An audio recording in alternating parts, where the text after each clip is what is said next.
하나님 살아계십니다. 아멘. 하나님은 전지하고 전능하십니다. 아멘.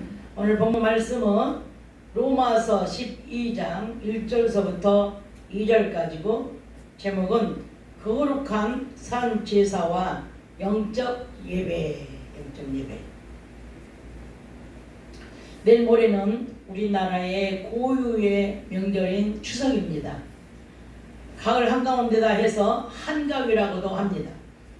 중국에서도 오늘 8월 15일 내일 모레 우리나라와 같은 날 중추절이라고 해서 명절을 지냅니다. 우리나라는 조상들을 찾아가서 인사하고 성묘 가가지고 이제 풀도 깎아주고 인사도 하고 뭐 음식도 갖다 바쳐서 절교하고 그런 조상들에게 하는 그런 예가 있습니다. 그래서 고향을 찾아갑니다. 근데 중국에는 고향을 찾아가는 것이 아니고 그 한가운데 떠있는 보름달 있잖아요. 거기다가 그 달에다가 제사를 지낸다고 해요. 저 여러분은 세상 사람들이 지내는 제사에 관심이 없고 오직 우리는 예수 그리스도의 이름으로 하나님께 살아있는 예배를 드리고 있습니다.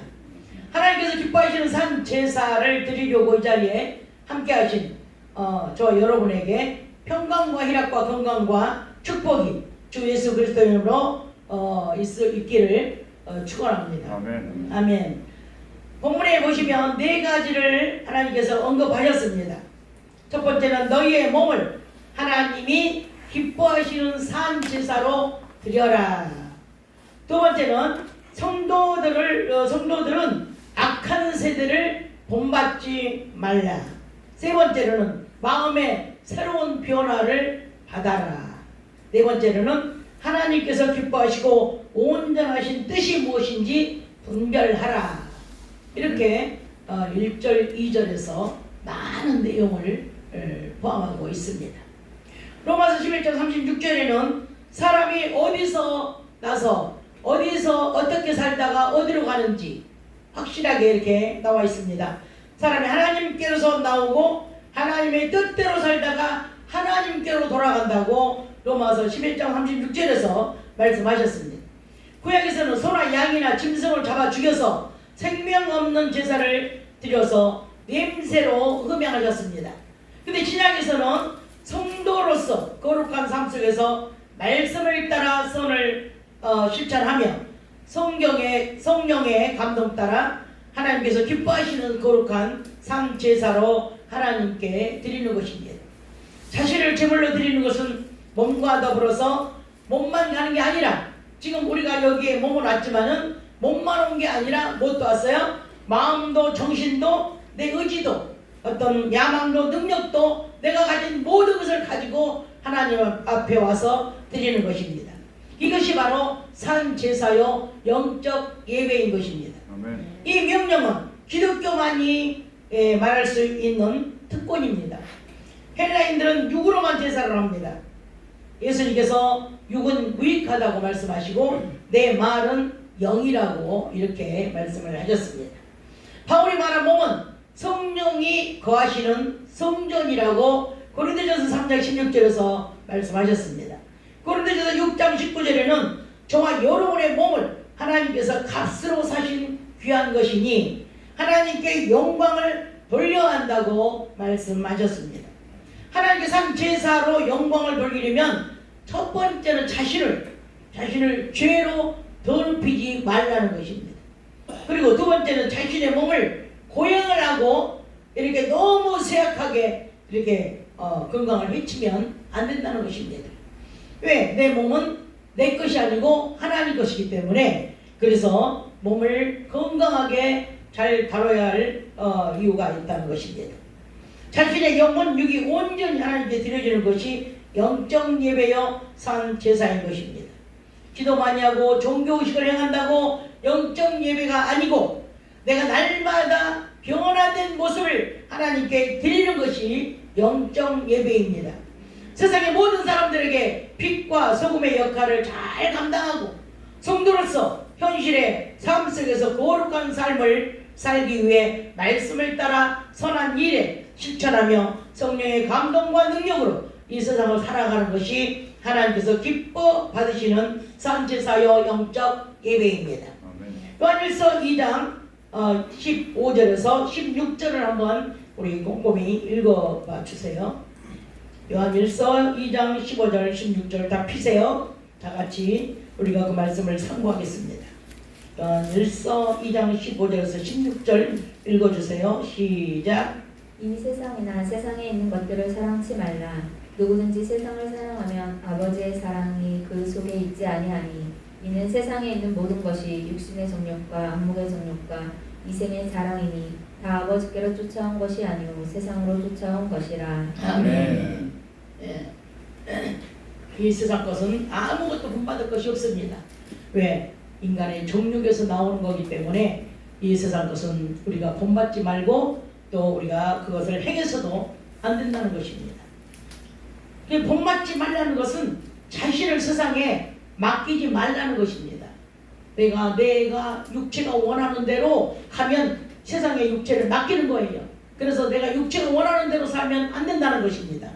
요한 3서 1장 2절에는 사랑하는 자여 내 영혼이 잘돼같이 내가 범사에 잘되고 강건하기를 내가 원하노라 그랬어요. 아멘. 아멘. 사도 요한이 원하고 사도 바울도 원하고 베드로도 원하고 예수님도 아버지도 원하는 것이 바로 내 영혼이 잘돼같이 범사가 잘되기를 원하신다는 겁니다. 아멘. 본문 말씀 12장 2절에도 보면 오직 마음을 새롭게 함으로 변화를 받아 생각하고 있는 방식을 새롭게 계속해서 변화를 받고 변화를 일으키라는 겁니다. 그냥 오늘 변화받아가지고 오늘 이것만 변화받으면 되지 이게 아니에요. 나의 모든 나쁜 것들을 개조를 시키라는 거예요. 개조를. 그래서 날마다 오늘 나쁜 거 발견했으면 오늘 변화되고 내일 나쁜 거 발견했으면 내일 변화되고 지속적으로 나의 변화된 모습을 하나님께 드리라는 것입니다. 이것이 바로 세상을 본받지 않는 삶이 되는 것입니다. 변화가 없는 삶은 발전이 없습니다. 비전이 없습니다. 성령의 역사를 통하여 갱신되어지기를 오늘 주 예수 그리스도 이름으로 축원합니다. 아멘. 하나님께서 기뻐하시는 삶도 성도가 변화되어가는 모습을 보시면서 기뻐하십니다. 우리 성도가 변화되는 그게 가장 목적이잖아요. 말씀 들으면서도 변화가 안 돼. 10년 20년 되어도 변화가 안 돼. 그러면 이거는 기형하지 성도가 아니에요. 성도는 뭐예요? 거룩한 성자. 거룩하다는 거잖아요. 성도는. 그래서 거룩하여 절하는 거예요. 거룩하여 절하는 거예요. 하나님 말씀 들으면서 로마서 8장 5절에서 9절까지 한번 우리 같이 읽어보십시다. 우리 이쁜 목소리로 들려주시겠습니다. 시작. 육신을 쫓는 자는 육신의 일을 영을 쫓는 자는 영의 일을 생각하나니 육신의 생각은 사망이요 영의 생각은 생명과 평안이니라. 육신의 생각은 하나님과 원수가 되나니 이는 하나님의 법에 굴복지 아니할 뿐 아니라 할 수도 없음이라. 육신에 있는 자들은 하나님을 기쁘시게 할 수 없느니라. 만일 너희 속에 하나님의 영이 거하시면 너희가 육신에 있지 아니하고 영에 있나니 누구든지 그리스도의 영이 없으면 그리스도의 사람이 아니라. 아멘. 아멘. 그리스도의 영이 없는 사람은 그리스도의 사람이 아니 이방인이나 똑같은 거예요. 변화되지 않고 육신에 그대로 말씀을 들어도 변화가 없고 기도를 해도 변화가 없고 교회를 다녀도 변화가 없고 이거는 그리스도가 없는 사람이라는 거예요. 없는 사람. 그리스도가 없는 사람은 그리스도 사람이 아니고 이방 사람이나 똑같다는 겁니다. 그래서 육신의 일은 뭐예요? 육신의 일은 하나님과 원수될 뿐만 아니라 사망이라는 거예요. 사망. 하나님과 원수. 그러니 이 하나님의 말씀에 굴복할 수도 없다는 겁니다. 왜? 죽기로 결정한 사람들이 무슨 굴복을 하겠습니까? 그래서 하나님의 말씀을 받아들이지 않고 인정하지 않고 변화되지 않는 삶은 죽기로 결정한 사람이랑 똑같다는 거예요. 그런 사람은 하나님과 원수되고 하나님의 말씀을 굴복하지 않고 그래서 하나님과는 절대 그 말씀을 지키지 않는다는 거예요. 변화가 없다는 거죠. 성령의 인도하심을 따르지 않냐고 자신의 의지와 계획대로 살아간다면 하나님의 뜻을 결코 분별할 수 없는 것입니다. 믿음은 우리를 변화시키며 하나님의 사람으로 거듭나게 합니다. 믿음이 끊임없이 선한 행위로 하게 만드는 것입니다. 믿음과 행함은 기독교의 신앙을 지키는 두 기둥입니다. 믿음은 우리 안에서 역사하시는 하나님의 행위이십니다. 믿음이 있어야 하나님이 일을 하시지 믿음이 없는 사람은 어떻게 일을 합니까? 그래서 믿음은 하나님의 행동이나 똑같다는 거예요. 아멘. 그래서 믿음 있는 자 속에서 하나님께서 역사하십니다. 히브리서 11장 6절에는 믿음이 없이는 하나님을 기쁘시게 할 수 없느니라. 아멘. 하나님의 뜻을 분별해야 합니다. 이제 하나님의 선하시고 기뻐하시고 온전하신 뜻이 무엇인지 분별하는 것입니다. 하나님의 뜻은 그 내용이 선하고 결과도 선합니다. 하나님의 뜻은 우리의 삶 전체가 영적 예배가 되기를 원하십니다. 로마서 12장 4절에서 5절에 보면 한 몸에 많은 지체를 가졌으나 손도 있고 발도 있고 귀도 있고 눈도 있고 입도 있고 이렇게 많은 지체를 가졌으나 그러나 그리스도 안에서 서로 한 몸이 되어 지체가 되었다고 말씀하셨습니다. 그럼 한 몸에 달려 있잖아요. 손이 있고 발이 있고 그래 하는 일이 다 각각 다르지만 그러나 한 몸에 달려 있어요. 그 한 몸이 누굽니까? 우리의 머리는 예수 그리스도이기 때문에 우리는 예수의 몸이고 예수의 지체가 되는 것입니다. 그러니까 예수님이 하는 대로 해야지 내가 손 달리고 발 달리고 있다고 내가 각각 이거 할래 저거 할래 하면은 서로 분쟁이 일어나고 일을 결국은 할 수가 없는 것입니다. 머리가 움직이는 대로 우리는 예수 그리스도가 움직이는 대로 우리는 순종하면 우리가 예수 그리스도에게 사랑을 받게 되는 것입니다. 아멘. 하나님은 질서의 하나님이십니다. 하나님께서는 산제사를 드릴 때는 반드시 거룩함이 함께 되어져야 산제사를 드리는 것입니다. 거룩한 제사는 점도 없고 흠도 없고 깨끗한 제물을 드리는 것이 산제사이며 영적인 예배입니다. 성도의 변화의 목적은 그리스도이시며 변화의 원동력은 성령님이십니다. 우리가 변화되어야 될 이유는 예수 그리스도 때문에 변화되어야 되고 우리가 변화될 수 있게 하시는 분은 오직 성령님의 원동력이라는 겁니다. 아멘. 아멘. 그래서 이렇게 성도의 이게 환난이나 성도들이 환난이나 연단을 이게 받게 되면은 항상 그 후에는 뭐가 있어요? 좋은 결과가 있는 것입니다. 그래서 하나님께서 연단을 주시고 단련을 시키는 겁니다. 좋은 결과를 얻기 위해서 너 연단 받고 힘들어 죽어라 그게 아니고 너는 이 연단을 통해서 더 좋은 것을 내가 줄 것이며 너는 이 연단을 통해서 나를 바라보고 나를 발견해라. 이런 뜻에서 하나님께서 이 연단을 주시는 겁니다. 내적인 본성이 변화되어야 됩니다.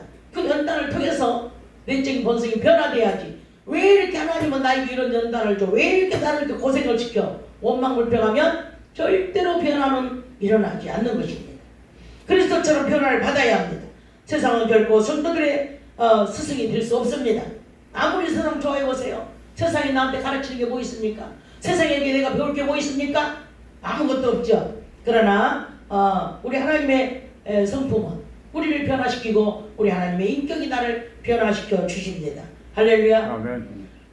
오직 하나님의 영이신 성령님의 능력으로 저와 여러분을 변화시키고 도와주십니다. 마태복음 5장 13절에서 14절에 보면 너희는 세상의 빛과 소금이라. 세상을 본받지 말고 오직 예수 그리스도만 본받아야 합니다. 믿음의 분량대로 주님이 주신 은혜에 힘입어 각자가 맡고 있는 직분을 따라 장로는 장로의 자리에서 권사는 권사의 자리에서 우리는 집사는 집사의 자리에서 모두가 하나님의 은혜의 감사로 성령님의 힘입어 자기 믿음의 분량대로 하나님께 충성을 한다면 하나님께 인정받고 하나님께서 분명히 마지막 때에 귀히 쓰실 줄 믿습니다. 아멘. 그런 믿음을 가지고 살아가시기를 주 예수 그리스도 이름으로 축복하고 축원합니다. 아멘. 할렐루야.